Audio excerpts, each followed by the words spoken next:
It wasn't even handwritten. Just a printed Word doc, folded 3 times, stuffed between my ham sandwich and a sad banana. Font, Calibri. Size 12. Like it was a resignation letter from our marriage. I found it in the break room, 3rd day into my new job at Capstone Logistics. I was still learning people's names, still figuring out the coffee machine. I'd been there long enough for everyone to realize I microwave fish for lunch, but not long enough for them to stop inviting me to group chats. So imagine me, standing by the vending machine, thinking I'd finally packed a non-soggy sandwich for once, and instead pulling out a divorce notice from my own wife. No salutation, no dear Lyle. Just, I've been thinking about this for a long time. I want a divorce. I'll be at my sister's. Don't text. At first, I thought it was a prank. I actually laughed. Like, out loud. Craig from accounting asked what was funny. I said, my wife left me in a sandwich. He didn't laugh. That's when I realized it was real. I reread it 5 times. Not because I didn't believe it, but because I was checking for grammar. Who ends a breakup letter with don't text? What is this, middle school?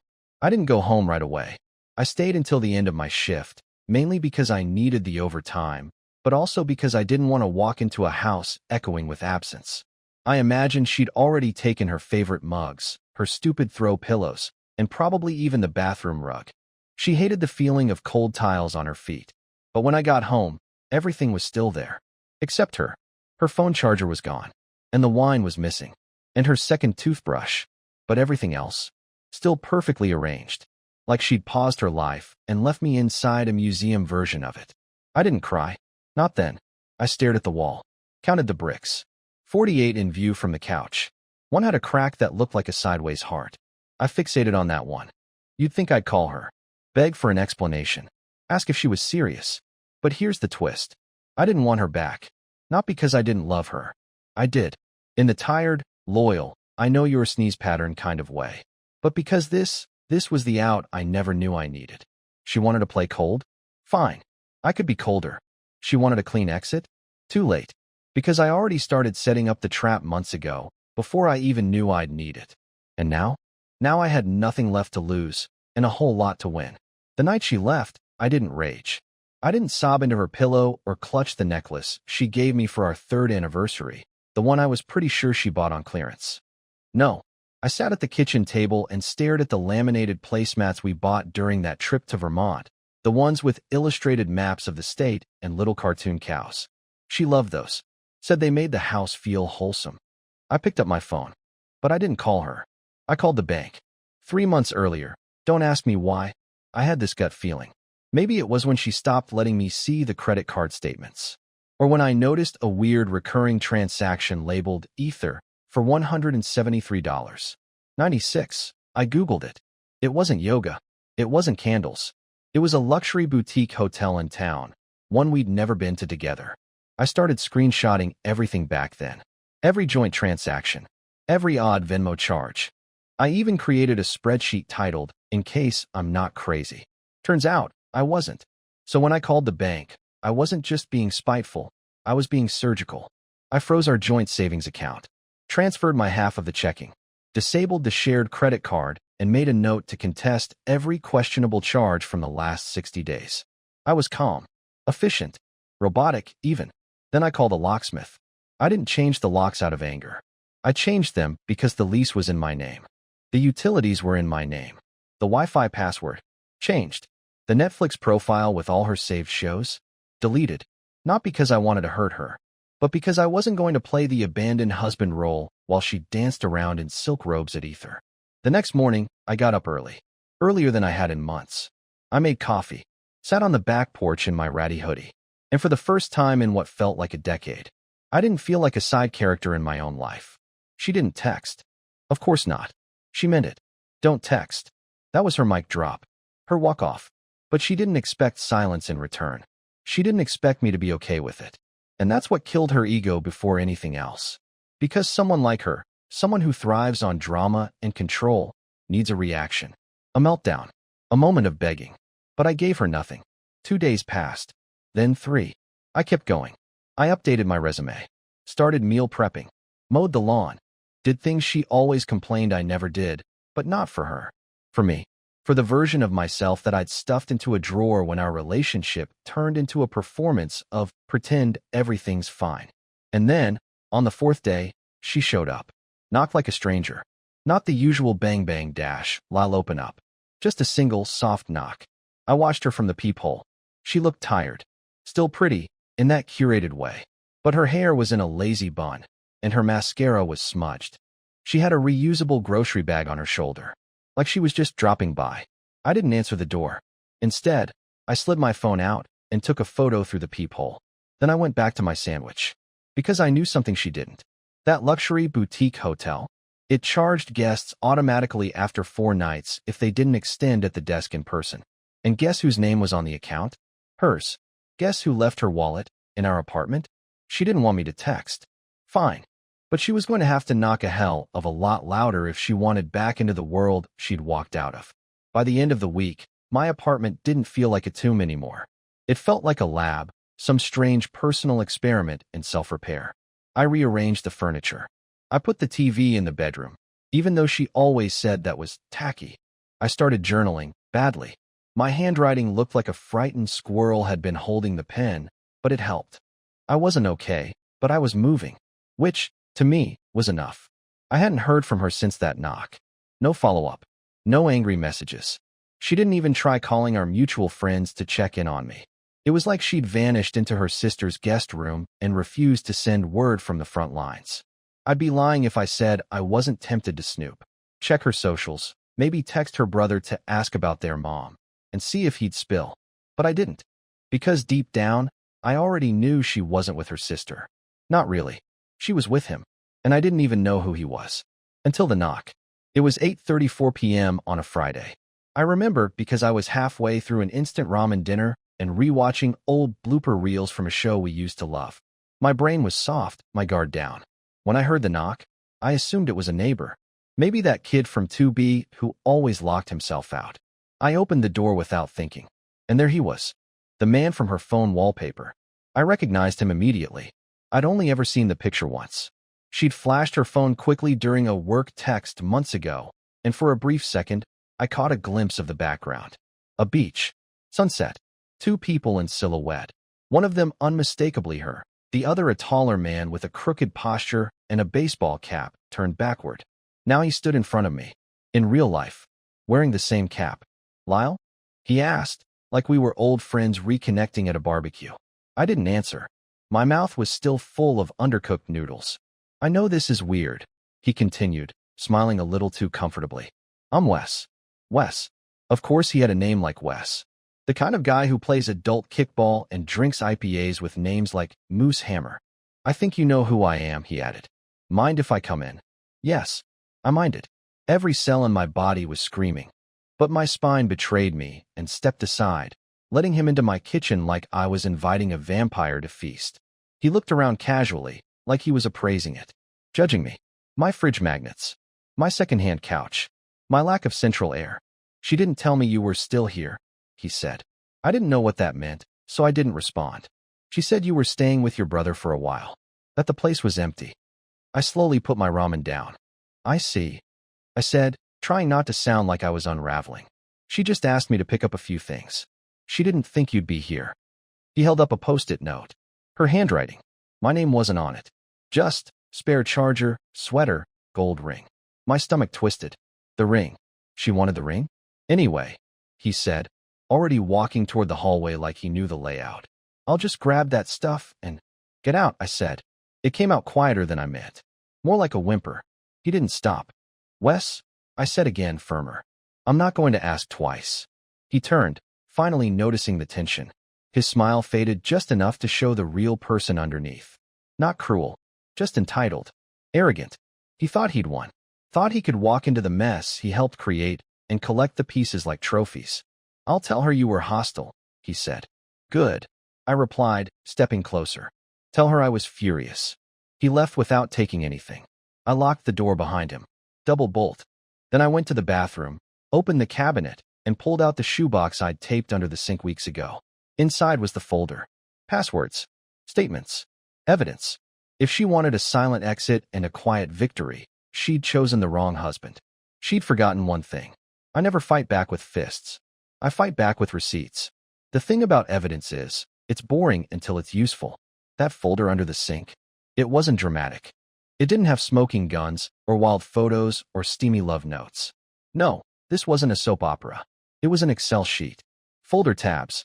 A USB drive with app screenshots and silent timestamps. But what it lacked in flair, it made up for in detail. Every dinner she lied about.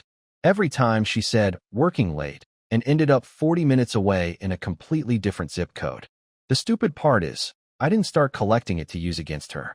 I started collecting it to make myself feel sane. Because when you're being gaslit by someone who's a master at smiling while they step over your boundaries, you start doubting your own eyes. So I became a bookkeeper, a reluctant archivist of my own humiliation. And now I had a very quiet, very sharp weapon. I didn't plan to go nuclear. I didn't want revenge in the fire and brimstone way. I didn't want to ruin her life.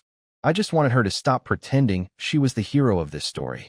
And more than anything, I wanted control. Just once. Just long enough to remind her that I wasn't the pathetic, blinking doormat she thought I'd become. So I printed it all. Everything. I printed the bank transfers to wellness retreats that didn't exist. I printed the Airbnb confirmations under her old college alias. I printed the Venmo payments to Wes labeled groceries, even though she hadn't cooked in months. And then I made 3 copies of everything. One for me, one for her work HR department, just in case she wanted to play professional, and one for her. I didn't send them. Not yet. Because I wasn't finished. That weekend, I signed up for a free trial of a legal advice site. Started learning the language of quiet warfare, community property, desertion, asset tracing. I found out she couldn't claim the apartment if she willingly moved out. That she couldn't legally take things from the residents without written consent. That if adultery was involved, and proven, I might not even owe her a dime in spousal support. I also found out something else. She'd forged my signature on a joint loan. A small one, sure. But still, that was the brick. The one I'd pulled gently, silently, until her entire tower of clean exits and fake empowerment started to lean. I called the loan office. Asked for the original application. They sent me a scanned PDF within the hour. Her signature was neat. Mine? Sloppy. Almost cartoonish. Definitely not mine. I stared at it for a long time. Then I smiled. Monday morning, I filed a report. Not criminal, yet. Just enough to trigger an investigation. Enough to let her know the game was no longer hers to control. I didn't hear from her until Wednesday. She texted me for the first time since the note in the lunchbox stunt. It was short. We need to talk. Can I come over? I stared at that message for 10 full minutes. Not because I didn't know what to say, but because I knew exactly what she wanted. She didn't want to talk. She wanted to reset. She wanted to erase the past 2 weeks and start the show again, where she's the leading actress and I'm the stumbling background prop who just nods and forgives because love is supposed to hurt, right? But this wasn't her movie anymore. So I texted back. Sure. Bring Wes. I have something for both of you. She didn't reply. She didn't show up. But I knew she would. Eventually. Because even though she walked out like she held all the cards, she forgot something important. I never folded. I just waited for the right hand. It was raining the night she finally showed up again. I don't mean poetic drizzle. I mean sheets, pounding, relentless, windshield blurring kind of rain. The kind that makes you question every decision that led you into it. Fitting, I thought. Very on brand. She didn't knock this time. She just opened the door like she still lived here. Like she hadn't ghosted me with a note in a lunchbox and sent her side piece to collect her sweater. She looked different. No makeup. Soaked hair. Her hoodie wasn't hers, it was mine. From college. Stretched at the sleeves, faded letters from an art school I dropped out of. I hadn't seen her wear it in years. Lyle, she said gently. Like I was a wounded animal she didn't want to spook. I didn't say anything. I was sitting on the floor in the living room, surrounded by folders, a half-eaten pizza, and a wall of sticky notes color-coded by betrayal. She looked at them like they were crime scene photos. What is all this? She asked. Context, I said. She took a few steps closer, then stopped. Her eyes darted around, looking for somewhere to sit, somewhere safe. But the whole place felt wrong to her now, and that made me feel something I hadn't felt in a long time. Power. Not dominance. Not revenge. Just a fragile, quiet shift in gravity. For once, I wasn't orbiting her. I came to talk, she said. I stood up. Slowly. Let her watch me rise. I handed her a single piece of paper. No speech, no fanfare. Just the PDF I had printed from the loan office. Her eyes scanned it, then widened. Lyle, I didn't think you'd find this. But you did do it, I said. She opened her mouth, closed it again. Her eyes glassed over, but I wasn't buying the sudden surge of regret. Not after everything. Do you even know how serious this is? I asked. Forging a signature? Taking out a loan in my name? I was going to pay it back, she snapped, the mask slipping. I tilted my head. With whose money? Wes's? She flinched. Her silence said everything. Let me guess, I continued. He doesn't know? About this. About the hotel charges. About the second phone you kept in your gym bag. Lyle, please. No, I said, stepping closer. You don't get to please me. Not anymore. You don't get to write the script and then change the ending because the audience didn't clap loud enough. Tears finally came. Not dramatic ones. Just quiet, exhausted ones. She sat down at the edge of the couch like her legs gave out. I messed up, she whispered. I let the silence stretch until it hurt. You didn't mess up, I said finally. You planned it. You built a whole escape plan with someone else, and you tried to leave me behind like luggage you outgrew. That's not a mistake. That's a decision. She buried her face in her hands. And for a moment, I swear, I almost felt sorry for her. But then I remembered all the times she looked me in the eye and lied. The weekends she needed space that were actually spent in hotel rooms. The way she looked so composed while casually detonating our life. I walked over to the coffee table and picked up the 3 envelopes. One had her name. One had her HR director's name. And the third, well, that one had Wes's. I held hers out. This is everything, I said. Copies, dates, screenshots. You can read it, burn it, frame it, I don't care. But don't come back here again pretending like this is fixable. It's not. She didn't take the envelope right away. She just stared at it like it might explode. Why are you doing this? She asked. I didn't raise my voice. I didn't gloat. I'm doing what you wanted, I said. I'm letting go. And then I walked back to the kitchen, calmly, like I hadn't just handed her the sharpest mirror she'd ever seen. Behind me, I heard her sob, but I didn't turn around, because I was finally walking forward, and I wasn't bringing her with me. 3 days passed after she left with the envelope, and I didn't hear from her. Not a peep.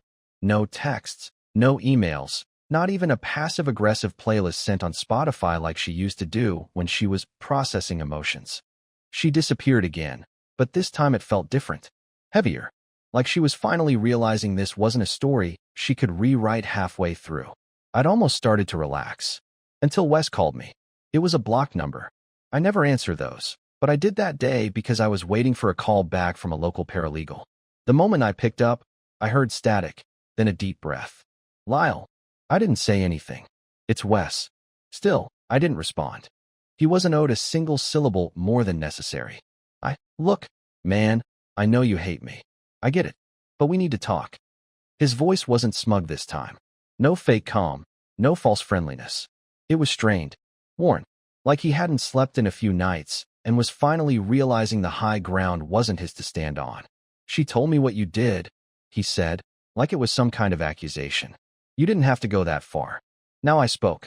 She forged a loan in my name. There was a pause. She didn't tell me that. Of course not.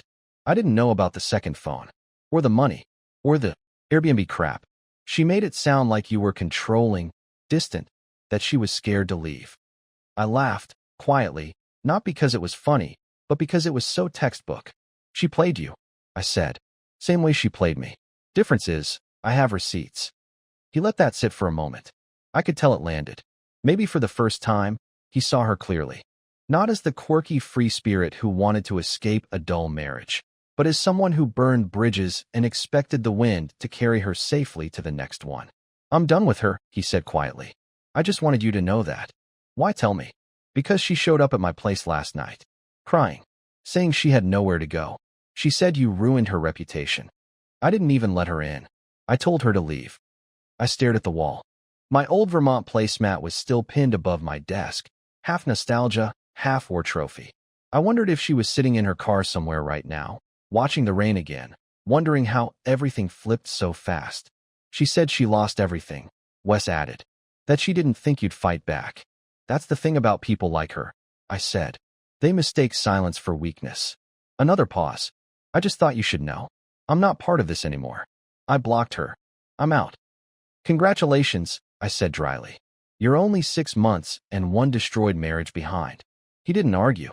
Before he hung up, he said something that stuck with me. You're lucky, you know. You got out.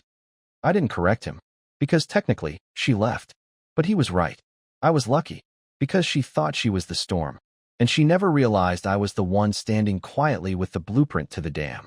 That night, I slept for the first time in weeks without waking up in a panic. No dreams. No tightness in my chest. Just silence. Solid, unbothered silence. The next morning, I made coffee. Same brand I always used. But it tasted better. Then I got an email. From her. No subject line. Just one sentence. Can we please talk before this goes any further? And below that, a draft legal agreement. She wanted to settle. Quietly. No court. No fuss. Just clean lines, split assets, and a non-disclosure clause so reputations remain intact. It was damage control, disguised as maturity. And I hadn't even mailed the HR envelope yet. I hadn't spoken to her mother in over a year. Not since the awkward Thanksgiving where her daughter forgot to mention Wes's name had shown up in her texts 3 times during dessert. She was always polite, her mom, too polite. The kind of woman who smiled at family gatherings but gripped her wine glass like it was keeping her from screaming. When she called, I thought it was a butt dial. She never reached out to me directly, not even during the split. So when I picked up and heard her voice, clear, tired, but controlled, I knew something was wrong. Lyle, she said, like the name itself carried weight. I hope you don't mind me calling. I wanted to say something before this gets even uglier. I paused. How did you get my number? She gave a soft, humorless chuckle. Please, you think I deleted your contact after everything you did for her? You were the only reason she didn't self-destruct 5 years ago. I remember. That caught me off guard. Most people had chosen sides by now. Friends, cousins, old mutuals. They either ghosted or quietly followed her on Instagram while unfollowing me. No confrontation, just silent choosing. But here was her mother, of all people, breaking ranks. She came to my house 2 nights ago, she said. Didn't even call first. Just showed up with her suitcase and puffy eyes, begging for a bed. And I asked, unsure where this was going. And I let her in, of course. She's my daughter. But I made her sleep on the pull-out couch. And I told her in the morning that she should start packing again. I couldn't believe what I was hearing. This was the woman who once defended her daughter for cheating on a high school boyfriend because she was just young and exploring. The woman who once told me to be patient with her creative spirit. She lied to me, Lyle, she continued. She told me you were abusive, controlling, that you made her feel small, that you didn't support her art. But when I asked for proof, for one message, one voice recording, one anything, she had nothing. I sat down. She's spiraling now, she said. And you're the only thing she can't manipulate anymore. That terrifies her. For a moment, I didn't know what to say. Not because I had nothing to say, but because I was exhausted from carrying the weight of being the villain in a story she was directing. She sent me a legal settlement, I finally said. Of course she did. She's terrified you'll go public. You were always her stability, Lyle. You were her quiet place. She destroyed that, and now she's drowning in the noise. Her mom exhaled, like she'd been holding something back for years. I'm not asking you to forgive her, she added. God knows I can't. But I am asking you to protect yourself. She'll come crawling back eventually. And it won't be love. It'll be fear of being alone. That hit harder than anything else. I know, I said. That's why I haven't responded. You always deserved better, she said softly. And then she hung up. I stared at the phone for a while. Her mom's words echoed in my head like the aftershock of a slap I didn't know I needed. It wasn't vindication. Not really. But it was the first time someone from her side looked at the wreckage and said, yeah, that's on her. I didn't respond to the legal draft right away. I printed it, marked it up, redlined all the vague language, crossed out the NDA clause entirely. Then I sent it back, with a handwritten note at the bottom. No secrets. You broke it in public. We ended in daylight. I didn't get a reply. Not from her. But 2 days later, I got an envelope in the mail. No return address. Inside was the gold ring she asked Wes to come pick up. The one she left off her finger without telling me. The one I hadn't seen in months. And underneath it was a post-it. For words, scrawled in her messy handwriting. You really let go. I stared at it for a long time. Not because I wanted her back, but because, for the first time since this all began, I knew I didn't. The envelope sat on my kitchen counter for 3 days before I touched it again. I kept walking past it like it was radioactive. Not because I was afraid of what was inside. I already knew. The ring. Her post-it. The last thing she could possibly say without saying it outright. She wanted to be remembered as someone capable of grace, even if she only found it in the final inning.